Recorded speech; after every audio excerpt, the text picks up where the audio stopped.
Hi hello నమస్తే welcome back to iDream media. ఈరోజు మనతో ఉన్నారు సర్టిఫైడ్ ఫైనాన్షియల్ ప్లానర్ అయిన సుభాష్ బాబు గారు. ముఖ్యంగా ట్రంప్ వచ్చాక ఎఫ్ఐఎస్ సెల్లింగ్ అనేది పెరగడం కానీ, లేకపోతే దానివల్ల మన మార్కెట్ సిచ్యువేషన్ ఇలా కరెక్షన్కి గురవడం కానీ, ఇవన్నీ ఎంతవరకు ఇంటర్లింక్డ్, ఇలా ఉన్న సిచ్యువేషన్స్లో మీరు ఎక్కడ ఇన్వెస్ట్ చేయాలి, ఇవన్నీ కూడా తెలుసుకుందాం. నమస్కారం సార్. నమస్కారం అండి. Trump the ultimate winner in US elections, but ఆయన ఎక్కువ కంట్రీకి సంబంధించి ఒక యూనిటీని తీసుకొద్దాము, make in country the greatest of all time అనే దాని మీద నేను అర్థంపై ఎఫ్ఐఎస్ అందరినీ కూడా మళ్ళీ బ్యాక్ అట్రాక్ట్ చేయడం జరిగింది. సో ఆ సెల్లింగ్ కారణంగా మన డిఐఎస్ నుంచి ఎంత బ్యాకప్ వచ్చినా కూడా మార్కెట్ కరెక్షన్కి అయితే గురవుతూనే ఉంది. ఇది ఒక ఇంపాక్టింగ్ రీజన్ చెప్పేసి విశ్లేషకులు చెప్తా ఉన్నారు. ఇది కాకుండా ఇంకా some more reasons are impacting our market correction అనేది కొంతమంది నానుడి. ఓవరాల్గా ఇందులో ట్రంప్ యొక్క ఇంపాక్ట్ ఎంత ఉందంటారు? ట్రంప్ కాకుండా మనం ఇంపాక్ట్ చేసిన అదర్ రీజన్స్ ఏంటి? ఓకే, సో మీరు ట్రంప్ విషయం చాలాసార్లు అన్నారు కాబట్టి let's talk about US elections for some time. US elections ఈసారి కొంచెం ఇంట్రెస్టింగ్ అయింది. సడన్గా క్యాండిడేట్ మారిపోవడం, యూఎస్లో ట్రంప్కి అగేన్స్ట్గా వర్క్ చేసిన డెమోక్రాట్స్, రిపబ్లికన్ పార్టీ ఇంత థంపింగ్ మెజార్టీతో గెలవడం, అది చాలామంది ఆశ్చర్యంగా ఉంది చాలామందికి.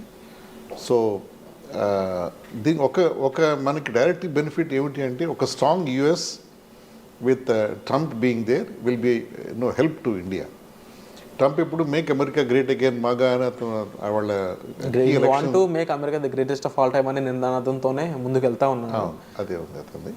సో అతను దాని పరంగా అమెరికా వైపు అమెరికా వాళ్ళు పాలసీస్ అతను వాళ్ళకి సూటబుల్గా అతను షేప్ చేస్తాడు గ్యారెంటీగా. అది చేయాలి కూడా.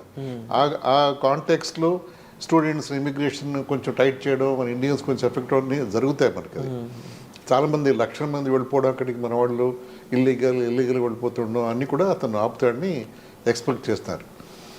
సో అది కొంచెం ఇంపాక్ట్ మనకు ఉంటుంది, మన ఎడ్యుకేషన్ సిస్టమ్ మీద, మన స్టూడెంట్స్ వెళ్ళడం, అక్కడ సెటిల్ అవ్వడం మీద కొంచెం ఎఫెక్ట్ అయితే వస్తుంది మనకి. అది ఎకనామికల్గా చూస్తే మనం అతను వాళ్ళ కంట్రీ ఎకానమీని ఇన్సులేట్ చేద్దాం అనుకుంటాడు అతను.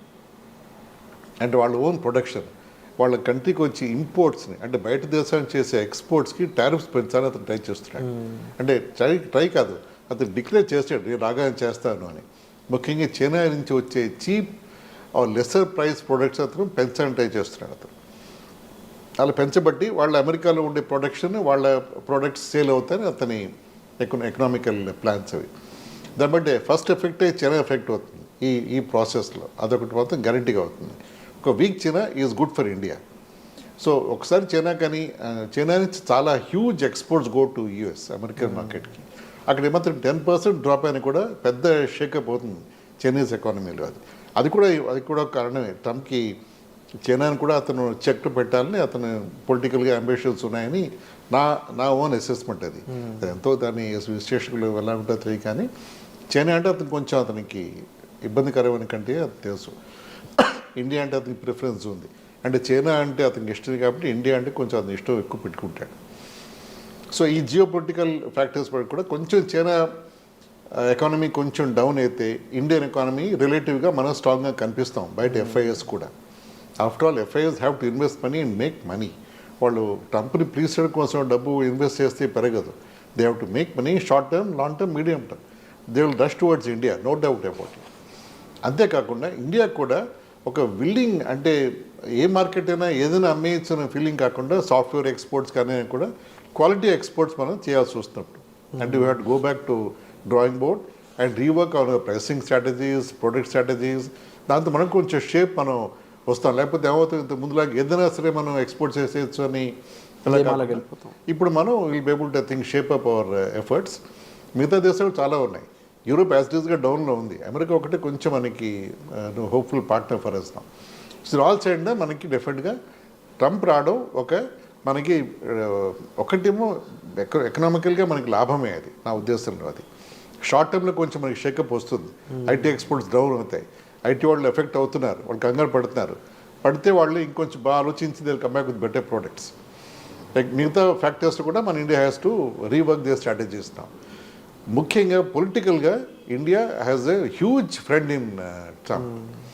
అంటే మనకి ఇబ్బందికర పాలసీస్ ఇంత ముందు అడ్మినిస్ట్రేషన్ వాళ్ళు రన్ చేసినవి ట్రంప్ దానికి ఓపెన్గా అగేన్స్ట్గా ఉన్నాడు. సో ఆ ఫ్యాక్టర్స్ ఇండియా కొంచెం కంఫర్టింగ్గా ఉంటాయి. అంటే చైనాకి ఆపోజిట్ ట్రంప్ అనేది అందరికి తెలిసిన విషయమే. అది మనకి ఏ రకంగా బెనిఫిట్ అవుద్ది అంటారు? ఎలాగంటే చైనా ఎకానమీ కొంచెం దెబ్బతింటుంది. చైనా యాసిస్ డౌన్లో ఉంది, కొంచెం ఇంకొంచెం డౌన్ అవుతుంది ఎకానమీ. డౌన్ అయితే India looks better for foreign investors. So అది పెద్ద హ్యూజ్ ప్లస్ అవుతుంది. ఈవెన్ ఎఫ్ఐఎస్కి మనం ఎక్కువ బెటర్ హోమ్గా కనిపిస్తాం. కరెక్ట్. అంతేకాకుండా చైనా కూడా వాళ్ళ ఫ్లెక్సింగ్ మజిల్స్, అంటే బాగా బిజినెస్ బాగా ఎక్కువ ఉంటే వాళ్ళు తైవాన్ వైపు, పాకిస్తాన్ వైపు, మన వైపు చూడడం తగ్గించి వాళ్ళ ఓన్ ఎకానమీ వాళ్ళు బాగా చేసుకుంటారని హోప్ చేయొచ్చు మనం.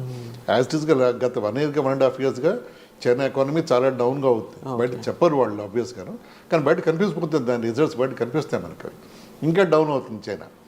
అంతేకాకుండా మిగతా కంట్రీస్లో ముఖ్యంగా కెనడా అలాంటి దేశాలు మన మీద కొంచెం వాళ్ళు అగ్రెసివ్గా వాళ్ళ పోస్చరింగ్ ట్రంప్ రావడంతో తగ్గుతుంది. ట్రంప్ రావడంతో అతను ఓవరాల్గా ఇండియా వైపు స్ట్రాంగ్ సపోర్ట్ కాబట్టి అందరూ మన వైపు కొంచెం ఇంకా ఇదిగా ఫ్రెండ్లీగా మూవ్ అవుతారు, మనకి ఇబ్బంది పెట్టడం తగ్గుతుంది మన మీద. సో ఓవరాల్గా ఉద్దేశం ట్రంప్ రావడం మనకి 8 on 10 మార్క్స్ ఇస్తుంది దానికి మనం. దట్స్ మై వ్యూ పర్సనల్గా. అది wonderful sir. And hopefully Trump definitely ఇండియాకి ఒక బెటర్ అవుట్లుక్ తీసుకొస్తారని ఆలోచిస్తున్నాను నేను కూడా. అండ్ ముఖ్యంగా చూసుకున్నా కూడా వెళ్ళిన ఎఫ్ఐఎస్ అందరూ మళ్ళీ తిరిగి వచ్చే ఛాన్స్ కూడా ఉందని మీరు చెప్తా ఉన్నారు. That's a good news definitely.